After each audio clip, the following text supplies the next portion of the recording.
everybody, hope you well, hope you're fantastic. My name is Gavin Mkabela, and I hope that you are great, you are blessed together with your families, no matter where you are in this world. Now, in this video, we're going to be touching on new developments versus existing properties. So if this is now, you're looking to buy your first property or your 10th property, it doesn't matter, right? The whole objective now is to understand the pros and cons of buying a new development versus an existing property.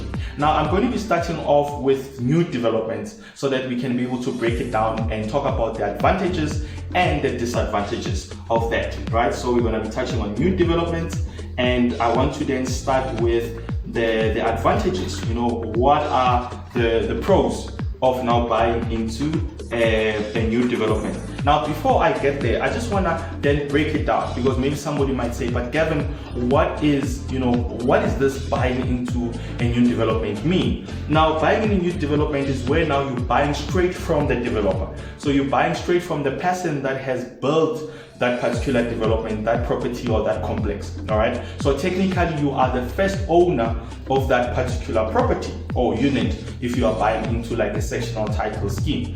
Now, take it as buying a brand new car. So you are buying a brand new car and you are the first owner. You can smell the leather, you can smell everything, right? It's still new, it still have a manual, you still need to learn in terms of how everything works. That's exactly in this case where you're buying into a brand new property. You can smell the paint, everything is still brand new, and you are the first owner of that particular property. All right. Now, I just want to also mention that within new developments, you could be buying an existing structure, so you can touch the property, right? It's already there, you can view it and everything else. Or you could be buying off plan. So buying off plan, meaning that this property is not constructed as yet, but you are buying based on the plans that you see. You are buying it based on the 3D pictures. So you pretty much have an understanding of how it's gonna look, but you can't physically touch it because it's not there. A lot of the times you'll find it's still a vacant land, but they are selling, or the developer will be selling those units or those properties prior to finishing off that particular development. Now, the first advantage towards new developments that I want to touch on is that most of the time you'll find that it's all cost inclusive. All cost inclusive. Okay, so what does that mean? It will mean that the bond costs and the transfer costs a lot of the times will be included in the price. So that obviously it's a major saving. But of course, I want to then highlight that please make sure that really that is the case. When you look at your contract that you're going to be signing, that is definitely be covered there, because at times you'll find that they would include the bond registration cost, but they wouldn't include the transfer cost. So you always just need to make sure that on your particular purchase what exactly is applicable there. So this is where we talk about the bond and the transfer cost. All right, so that is very important. So that is the first one. The second one is that you'll find that there is low maintenance. Okay, so low maintenance. Why? Because it's still a brand new property, right? So everything is still brand new. So it's not like you're buying for something from somebody that maybe it has historical things that you need to be able to fix. In this case, there will be low maintenance most of the time. So I always highlight that most of the time you'll find that it's low maintenance, but at times there might be certain things that we're just going to be covering, when we talk about the disadvantages. But yeah, low maintenance is also, a key driver, towards people buying into a new development. And then the other one will be that, warranty. Because it's still a new property, then you'll find that the warranty is still applicable in terms of your structural, in terms of the roof. If it leaks, then you would be covered, for certain things. Of course, this will then be driven by the contract that you sign. So it's always important that we always look at the contract that we sign in terms of what is applicable, what are our rights, in case something breaks, in case something is not working, and all of those aspects. So it's absolutely key to note there. So warranty is also a big thing, you know, when it comes to buying into new developments. Now, I'm not going to touch on all of them. I'm just going to touch on some of the ones that I feel that are very, very important. The other one will be modern finishings and designs. Modern designs, okay, and finishes. Okay, because now it's a brand new development. You know, we're building it now, 2022.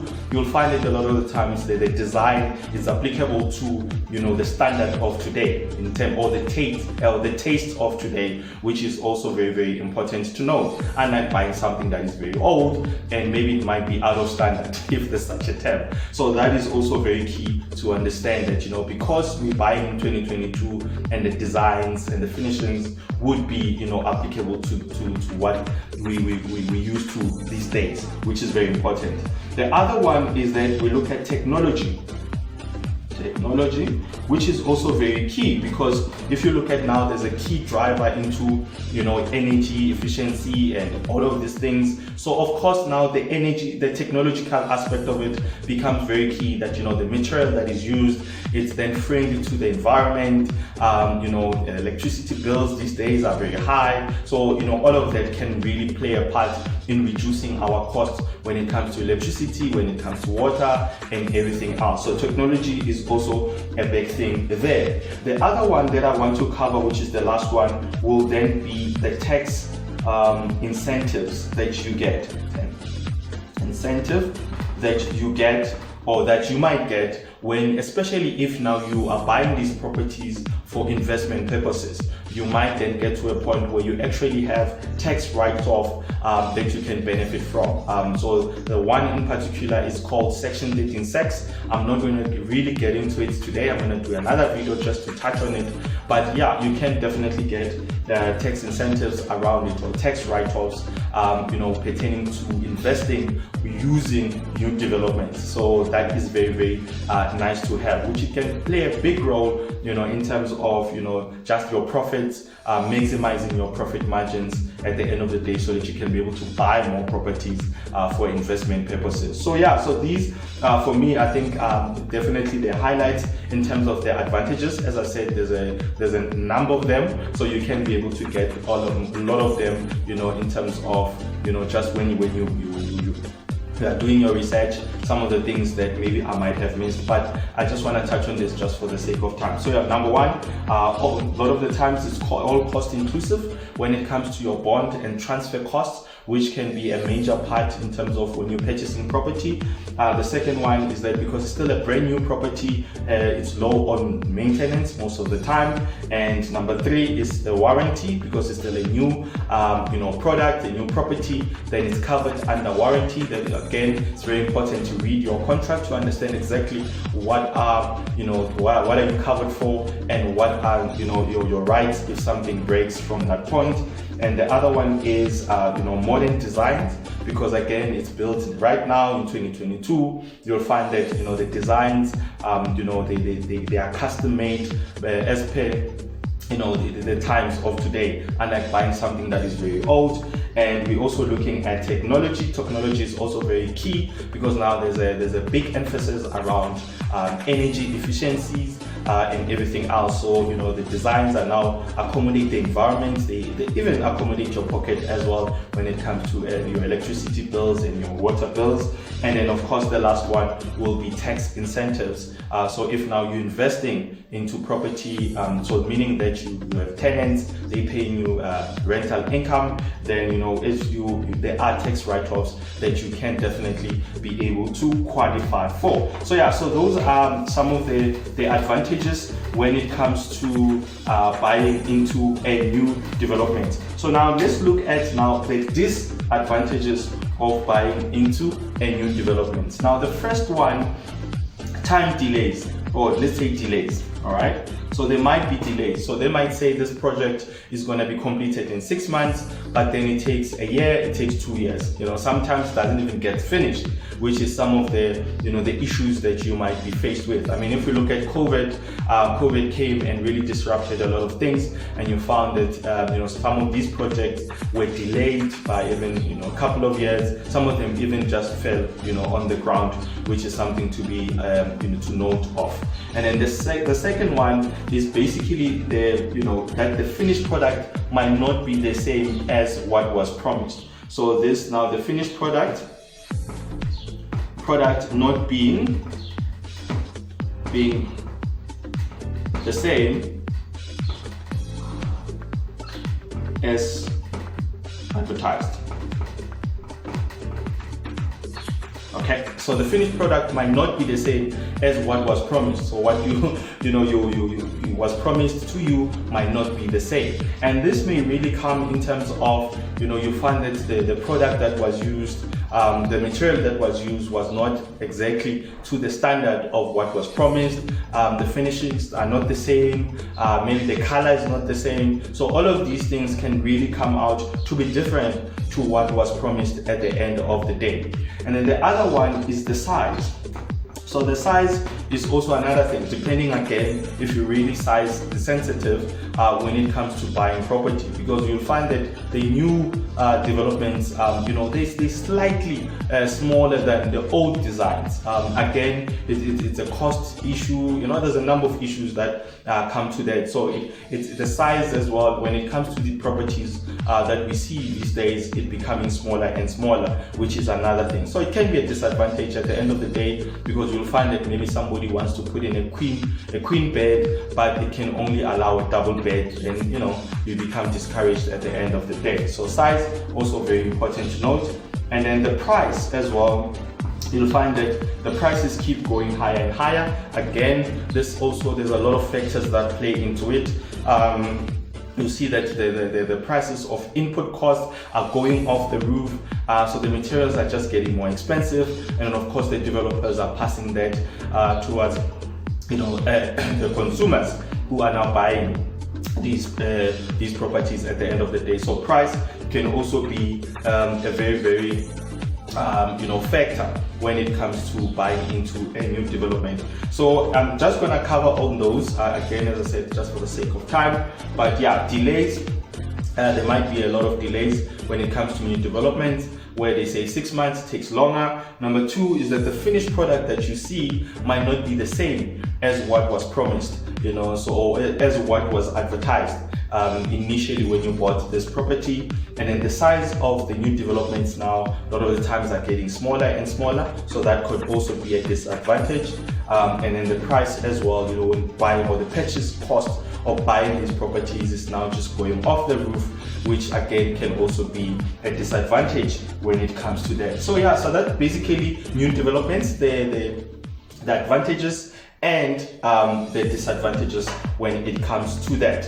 Now I'm now going to touch on buying into existing property. So this is where now you're buying a property from Gavin, right? So you're buying a property from Gavin, and you guys have made a deal, and then you're buying this property from Gavin. So let's look at the advantages of buying a property from somebody else. Now the first one is that there's an advantage in terms of there's a scope of negotiation. Whereas a lot of the times with new developments, the price that you see is a price that you're gonna pay for. So a lot of the times, even if you buy cash, you're not gonna get discount. But when it comes to existing properties, because normally it would be buying from a private seller, so from an individual, even if maybe buying from a company, but there's a lot of scope for negotiations. So you can negotiate the price, the price, okay? So which is a big plus when it comes to buying existing property. So you can be able to negotiate the price. And now the second one is that you are buying a finished product, okay? So you are buying a finished product. So it's something that you can see, it's something that you understand what's going on. You can touch, you can see everything else. You can do research before you actually make that offer, which is absolutely important from that perspective, right? So that for me, it becomes a big thing when it comes to buying existing properties. And a lot of these existing properties, when it comes to size, you'll find that they're basically bigger. Existing properties, old designs, they were still big, and you find it even when you maybe buying a standalone property, and the yards were very big. So there is still room to, if you want to, maybe now you extend the property, you want to build more structures around that particular property, then you can definitely do that. Especially now we see with investors that depending again what is your strategy. If you are maybe doing multi-let and you can buy standalone and you can build a lot of structures so that you maximize your rental income from that perspective. So that on itself, when it comes to size, can definitely be a key element from that point on. And I think the other one is that when you look at in terms of even the designs, the old designs, they can be, there's an advantage to that. Old designs, okay, there can be an advantage when it comes to old designs, because again, as people, we have different tastes. There might be people that are looking for that vintage kind of design, the old school kind of design, and that can also be an advantage for when you're now buying into that. Again, depending on why you want to buy into that property. If now, for example, you're buying for your primary home and you want a vintage style, you can definitely get with the old or existing properties. And then of course, if maybe somebody you want to buy and sell it, and people they're looking for that, you can definitely benefit from this point. So number one, look at that you can negotiate the price. There's a lot of scope of negotiating the price. The second one is that it's a finished product, so you can be able to see it, touch it, and be able to see what's going on with that particular property. Does it need fixing or not? And you can know all of these things. The size. Now a lot of these old designs were bigger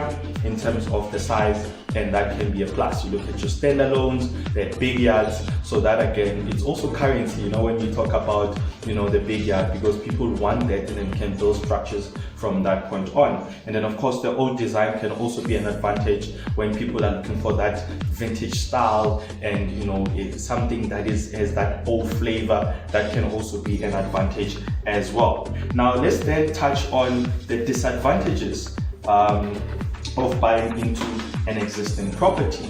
Okay, the disadvantages. Number one, when you are now investing and you are buying into an existing property, there are no tax write-offs, write-offs when it comes to existing properties. So unlike in the new developments where you can get tax write-offs when buying into an old or an existing property, then the tax write-offs then wouldn't apply, especially when we talk about things like your Section 13 It has to be brand new, bought straight from the developer. And then the other one is that a lot of the times they sell it food stewards. I hope I'm writing it correctly, for stewards. So you buy it as it is, right? So if now you buy today and something breaks and you find the structural aspect or whatever it is, a lot of the times in the contract they say you buying it as it is. Of course, when again maybe touching on the structural damages, that again there is obviously certain rules around it, so I won't really get into deep with that in this video, but those are the things to be mindful of, to say, okay, when I sign a contract, what does it say about structural defects? So when I now looking at this clause to say you buy it as it is, where does it get to? How far does it reach? And what are the things that I can still claim if I can, from that perspective. But just for the mere fact that the way you see it, you buy it the way it is. If there's certain things coming up, it's not my problem as a seller. So those are the things that can be a disadvantage at the end of the day from that perspective. And then I think the other thing, buying into an existing property is the locations. That can also be, the location can also be a disadvantage, because you see that now because there's new development, and then these old properties, maybe they're in your old neighborhood, and then the amenities are now in the new development. So if you see like the malls, so I need to now maybe drive a couple of miles to get to a mall, get to where the amenities are. So that could also be a disadvantage when it comes to that. So location is also very, very important to note. It can be a disadvantage when it comes to in terms of they're buying into an existing property. And then the other thing is community, because if you look at now in terms of the old properties, they normally would be in the old neighborhoods, and the communities there might be not cosmopolitan. They might not be as versatile as a community that will be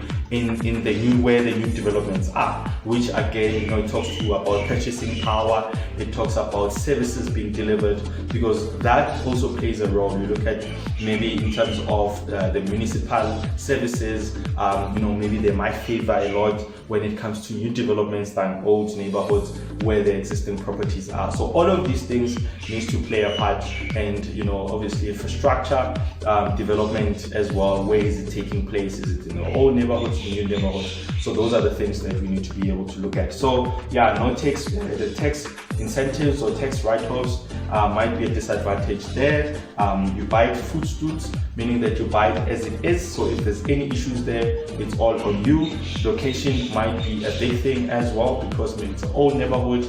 Now things are happening where the new developments are in terms of infrastructure development, the amenities, the malls, good schools and everything else. So we also need to look at that. Community, now maybe with the new developments, we now have a versatile kind of community where people come in together, and that can also mean purchasing power. People can buy more stuff, meaning that we now have more services coming through. So all of those things is very, very important. And again, even if you look at crime, because now maybe let me put that as well, crime. So it's also maybe something to look at. In the old neighborhoods, you find that when we look at policing, it might not be as where we want it to be, but when the new developments where they are, there's a lot of emphasis around private security working with the police, so that can also help when it comes to crime. So yeah, so all of these, as I said, there's more, but I just want to touch on these so that at least you have an understanding when you are now facing, or you are sitting in that position where you now need to purchase and you don't know when to buy into a new development or buy into an existing property. Anyway, so I hope this definitely would assist in some way. And yeah, if you have any more questions, please drop them below and then I can be able to answer them. So yeah, may you have an amazing and incredible time. Gavin Kabela signing out. See you on the flip side.